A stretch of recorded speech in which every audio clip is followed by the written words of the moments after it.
Welcome back, everybody. I'm Aaron. And I'm Aaron. This is our show, Cryptocosm, where I talk about how astrology affects the crypto market. I bring you more of that worldly crypto news. News all around the world. All around the world. And to you, what do you got? Let's talk about Switzerland. I love Switzerland. The Swiss. It's more than just skiing and eating chocolate, friends. And cheese. Don't forget about the cheese. Oh, I'm not a big fan of cheese. I'm sorry. It's like half my diet. Anywho, the Switzerland. So last year, before we get into the meat and potatoes to go with our cheese, last year, Switzerland set up an electronic identification system. So we got EIDs going on with the Swiss already. So we know that the Swiss are very, very pro-crypto. They're very lax with their laws. They're lax with their taxes, et cetera, et cetera. And they're very going to be... forward-thinking country. Absolutely. Love it. Absolutely. So we're going to be seeing more and more things happen, especially as we see these e-cities and e-governments. Well, they've just led their first municipal local vote on the blockchain. That's what I'm talking about. On the blockchain. Remember Let's see how long it'll take the Remember US Al to Gore catch and up. Bush? Remember? All of these things. We've needed this for so long. This is a product of necessity, friends. The blockchain is so necessary. I'm so excited for our next election to be on the blockchain. Please. Our next, yeah, right. Let's see. The U.S. will probably be the last ones. I don't know. I would love to see it sooner. So out of 240 individuals, 72 of them were able to use their mobile device. They had an EID, and they were able to log their vote in on an electronic device from wherever they were, from the comfort of their own home. So this is going to be under review for the next couple of months, talking about security, privacy, whether or not it's a verifiable source. And I mean, they're going to go end to end, and they're going to nitpick the living daylights out of this. Well, and it needs to happen. I mean, it's 100%. There's a lot of talk here in the States about how our voting system works, and it's just like, if you got to take your kid to daycare, if you got to work, and it's like if you have to do that, you can't get it off. And it's just like there's this weird little pickle and kind of a loophole in the system. It's just like, this is screwy, man. You know, you should be able to vote with that kind of ease that the blockchain is going to be able to bring us in the future. So that to me is super exciting, and the fact that no one can tamper with it. You know, like it reminds me of like Black Sheep, or you know what I mean, like that movie way back in the day with David Spade and Chris Farley. Yes. Black Sheep. Yes. About the voting and how the voting and how the went awry. Anyway, moving on. So along with some of these things, and they surveyed these individuals, they're also talking about, we have this electronic identification system. Let's use it to pay our parking tickets. Let's use it to rent books at the library. Let's use it to file our taxes. I mean, all the above. We have, I mean, individuals you walk around, I mean, you got the wallet that's like the Costanza, right? Like the George Costanza. I know so many people that walk around with a wallet that's this big.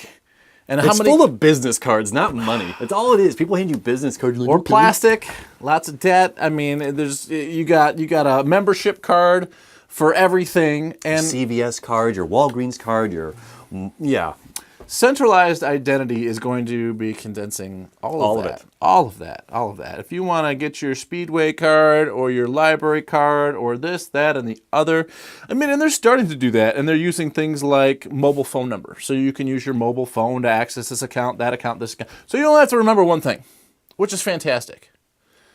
But then, you run the risk of certain things, like if somebody knows your phone number and they go to the same grocery store that you do, then they get your gas points or something ridiculous like that. But it's I'm sure they'll points. figure itself out, right? I mean, and that's why once we put this on the blockchain and we have our electronic verification system, it's going to be more and more of a possibility. There's now internet browsers that are very focused on centralized identity set up in a decentralized network. So, I mean, your Substratum, there's 2 or 3 other ones whose names escapes me, but are all doing very, very similar. They're going to be set up with, Substratum Pay. They're going to have their own payment things, and they're all going to revolve around this idea of you only need one login for everything. All the apps. Doesn't matter whether you go to this website or that website. When you get there, it goes, "Oh, hey, Aaron, how you doing? Welcome back. We know who you are. Come right in." And that's awesome. I can't remember the passwords anymore. Google does that for me. I am 100% guilty. I've got a couple written down and stashed away, but for the majority, I don't care if somebody hacks my Netflix. I mean, come on. But right. And that's a funny thing too, is that's a very generational thing. You know, like the younger generation, sure, they're going to have everything locked up top. You know, middle belt here, there's going to be like, it gets hairy. There's a much more things to do. And now we talk like my grandma, I had to help her set up her laptop the other day. Good luck. She forgot the password, how to log into it. And I'm like, there's nothing I can do until short we of- log into your laptop, Grandma. And she's like, well, I know I've got it written down here somewhere. And she pulls out like this Rolodex, and it's like Santa's no list. Like, it just goes like 30 feet long. She's like, no, not this one. It was a nightmare. It's the generation. It's the generation. And then there's going to be all the individuals out there that are going to be like, well, no, there's security risk with that. And they're going to want to stay in their own lane. And you're going to be like, well, you know, if somebody gets me, then they get everything. And it's like, somebody wants to get you, they're going to, you know, figure out a way. I mean, it's going to be out there, yes. But like I said, how many people really want to hack your Netflix? But not only that, let's talk about that for a second. As we're talking about voting rights on the blockchain, we're talking about these, you know, being secure. And that's what I feel this year has accomplished in leaps and bounds over the previous is these securities, is these ways to make this safer and safer and safer, the safest, you know, way to exchange money, period. Or exchange not only money at this point, we're talking about voting. There's no money involved in this. This is just the blockchain being a stable platform to be able to store information on. Yep. And it's like being able to move ahead with that and what has happened this year to allow that to happen. So okay, what would be some of the risks? Or are there really any risks for someone to say, oh, well, this is my phone, it's got my password, my 58-word long crypto key embedded in here with my thumb or voice technology recognition or eyeball scanner, whatever it is. Are you going to be able to hack into my phone and vote for me? Well, and now it's not just hacking into your phone. We have to hack everybody else's phone because we're on a decentralized network. The decentralization piece is what's giving us that leaps and bounds. We have however many, you know, Bitcoin nodes out there, Bitcoin machines with a copy of the Bitcoin ledger with every single transaction that has ever happened. So when you go and we make a transaction, there's no just erasing this one, no money laundering. No, I mean, that's why, I mean, you have to, whatever the mass consensus reaches, which is the 51% have to say, yes, we see this, we agree, it's happening, boom, it's on lock. And you have to be able to edit over the mass of 51% to be able to change anything. So That's the big jump. So breaking that down, what would even be, I mean, I don't know, you can't pull a number out, but really what would the odds be of somebody tampering with a voting system on the blockchain? Or how nearly impossible would it be? Well, I don't want to use the word impossible because anything is possible because you hackers are good. If you're tuning in, probably not, but. the stance currently is quantum computing. Okay. All eyes are looking towards quantum computing because quantum computing, so when we talk about the blockchain, let's step up one more because this is a great question. Ooh. So we have block attached to block, attached to block, attached to block. And just think of them as chain links. So each link contains a code that represents the previous link. Mm-hmm. So really, all of these blocks are all over the place, and they're linked by these codes.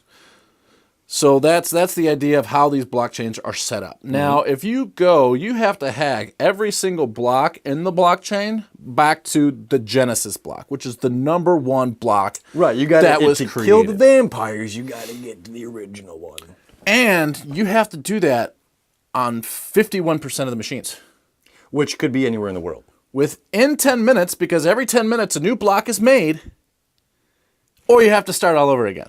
Does that put a little ease into it. I mean, it's mind-boggling how the actual system is set up. It's fascinating. The technology, it's like it's a database. We have databases at McDonald's. We have databases at the library. We have a database is a super fancy spreadsheet. I mean, that's really all it is. It's the security that has gone on top of this system that has made it what it is. Love that answer. It's secure. We're not creating two transactions at one time, creating that double spending model. Right. You know, we're not printing additional money. We've stopped that. We're like, no, this is how the system is set up. You can't change it. There is no just printing more money. Right. And when it comes to like AI and robots and things like that, well, which person is going to turn first? Are you going to turn first or am I going to turn first? Only one can happen at the same time.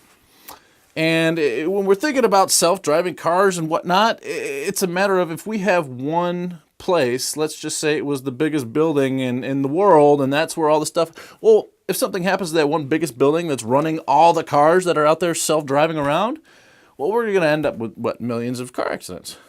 We would never be able to do this type of thing if we didn't have a decentralized network that has many places where if one goes down, we've got 1,000, a million. It's essentially a RAID drive. others. A RAID drive on a grand scale. Absolutely. You know what that is. The RAID drive. It's like if your computer, your hard drive fails on you, it's making a mirror at the exact same time. I mean, that's on a very simple level of what this technology is really doing for the world. I mean, it's next level. I mean, it's fantastic. Times it by 1 million. Right. It's crazy. Man, I mean, and it's a beautiful thing. The technology itself, like I said, is all in the security itself. It's amazing. It's amazing. Love it. Love it. Love it. So I logged on to the Pirate Bay.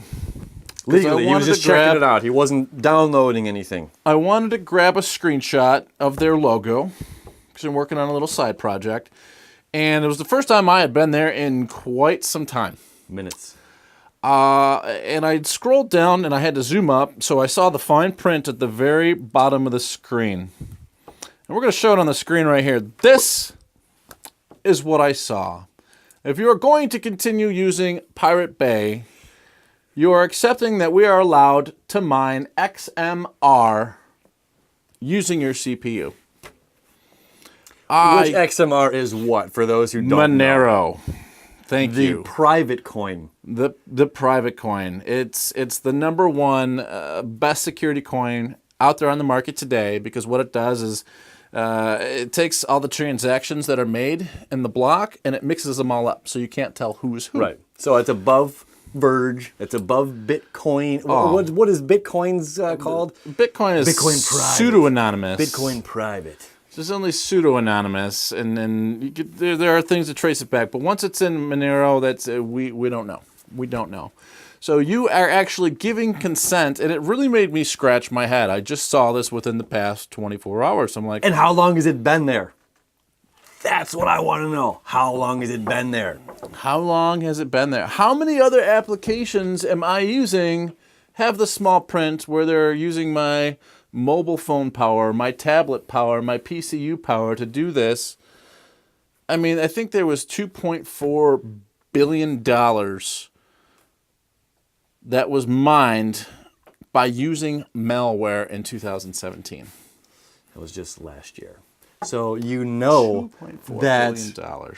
Since what happened in December, you know that those numbers have gone up. You know that there are more people saying, let's take advantage of this now while we can. You know it. You know it. So what do? What do? Do you reformat your computer? Do you wipe out your C drive, back everything up and start fresh? Wipe out your phone? Hopefully you have a little SD card in there. You know, it's interesting with the rise of smart contracts or decentralized applications. I've only found myself doing this in the past year, and I've been guilty as a millennial as ever of going, when that little window pops up on my screen, I'll accept. Didn't even read the fine print, did you? Didn't read the fine print. I read all of the fine print now. Yes, it takes a while. It sucks. I'm not going to lie. But I'm reading it. If I'm opening up and using a wallet from another company, and now I'm putting my wallet I'm putting my coins into a wallet that I've downloaded and I don't know where it came from. On your app, on your electronic device. Well, somebody could have their life savings in there and they could go, oh, well, we could jump in and grab into the cookie jar whenever we want because you accepted it. And that's another interesting thing is we're talking about just moments ago how secure this is, but that's user error. You know, that's user error. Big thing, you know. I just today, no joke, I caught my bank in a user error. My bank messed up and charged me a bunch of money for something. It was okay. It worked itself out. It was, you know, problem solved. Glad I saw it and it saved me a bunch of money. But that happens.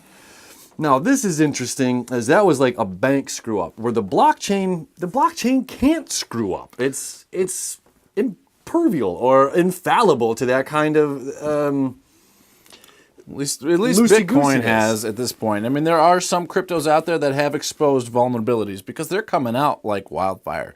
Bitcoin is held tried and true, and the blockchain per se has not been hacked. Right. If you hear about these hacks, the person gets hacked. Or somebody's computer gets hacked, and now they're mining software. So it can come in so many different forms. But the technology and the data inside the blockchain, ironclad, is more foolproof than humans, right? Than anything we've ever had. The point. So, but then we have this cleverness of humans that are taking advantage of the other humans. People. That's just how it's always kind of been like that. You know, it's like the wolf is just pulling the wool over your eyes, and it's like, what can you do in this situation? Like Aaron said, read the fine print, read everything. If you're getting into a new wallet or if you're going onto a website, I mean, obviously we know what Pirate Bay is. If you don't, it's to download torrents, peer-to-peer information sharing, anything you want. Which it's out there. It's interesting, you know. The governments have tried to take them down for a very long time and have failed miserably time and time again, which I kind of think is awesome. But at the same time, when they're going to pull some stuff like that, and anyone who says torrent, click yes, I accept. Now your device is mining for them when it could be mining for you. And to me, that's the big thing with me is we're community. This whole thing is about the community moving forward to elevate us. Not to hold us back or to step on our brothers and sisters' heads and oppress people and screw them over. So. But I think we're coming a long way. The proper rules and regulations are coming up. We're looking at securities differently. We're trying to make sure that these companies aren't just going to come up and in a cloud of smoke, turn around and walk away with $21 million. Right. I mean, and I've got to hand it to, so far, the International Monetary Fund, the G20 Committee, the SEC, the powers that be have done a really good job. They want cryptocurrency to succeed. So they say so far, at least. They're like, it's not a threat to us. I mean, we're still just a drop of water in the ocean. I mean, let's just say we even hit that $1 trillion market cap last year. I mean, there's another $240 trillion in M1, M2, and M3 types of currencies, and I'm talking bank accounts, stocks, bonds, every type of currency. When you put it all together, I mean, we're just talking anywhere from 250, I think, to $450 trillion. It's insane. I mean, there's so much out there. A lot of money. And I mean, we've come a long way, and they're really giving it room to breathe. I think that one of the biggest things is that the social media companies have kind of taken a pushing around or like a big brother approach to say we have to protect the people. It's like, well, yeah, you put your kid in a bubble suit and he's never going to bump his head. He's never going to know what to do when you take that suit off. That's my personal opinion, but. Gotta fall to get back up, right? I would like to see a little more freedom in that aspect in terms of at least being regulated advertisements versus no advertisements for cryptocurrency at all. Certainly. Yep. Well, I mean, and I've been talking about the same thing here for weeks. We've got an eclipse coming up at 9:49 p.m. Eastern Standard Time on the 12th. The 12th. So this is the 11th right now. Whatever time this comes out, tonight, tomorrow morning.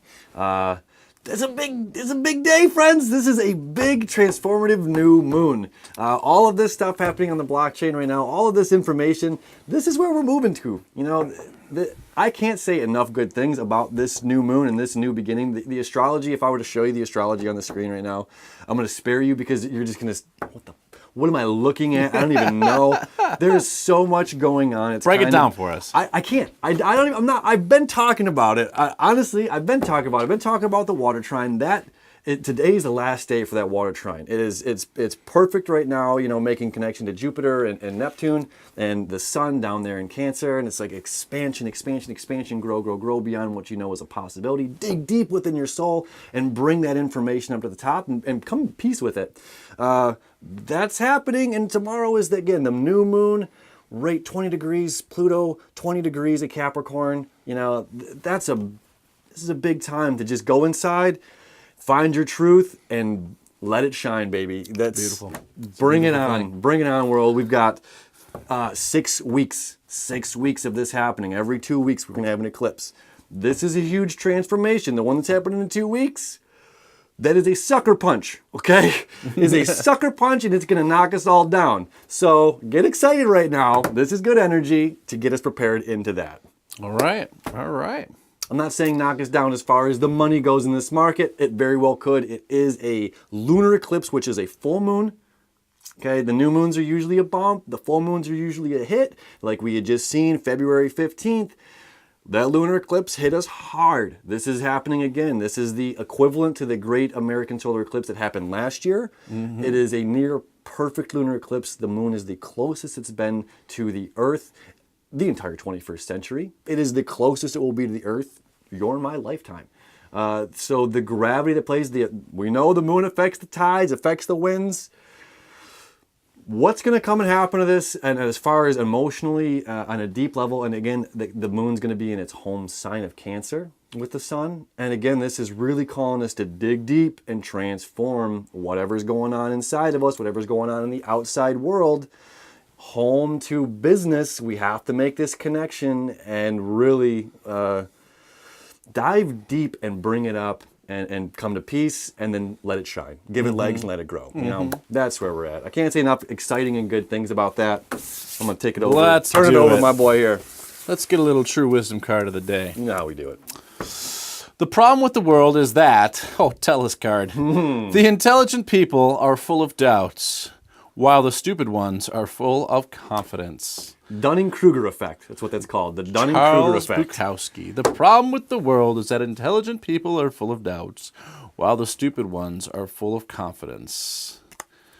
That is too true. So true.